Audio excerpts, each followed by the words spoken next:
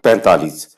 إنما أنت منذر من يخشاها